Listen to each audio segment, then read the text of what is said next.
Salutare și bine v-am găsit la un nou episod pe canalul acesta și astăzi vreau să vă arăt un tutorial la Juggle Pickup Spike. Este un trick foarte simplu, de începători, nu e foarte greu. Cam așa arată. Ca să știți Juggle, trebuie să știți cam flip, pull-up cam flip sau late cam flip. Doar să nu-l dați foarte repede, să-l dați așa până învățați să faceți mișcarea asta.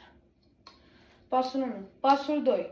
Trebuie să apăsați bila în jos ca să fie un fel de trambulină pentru bilă.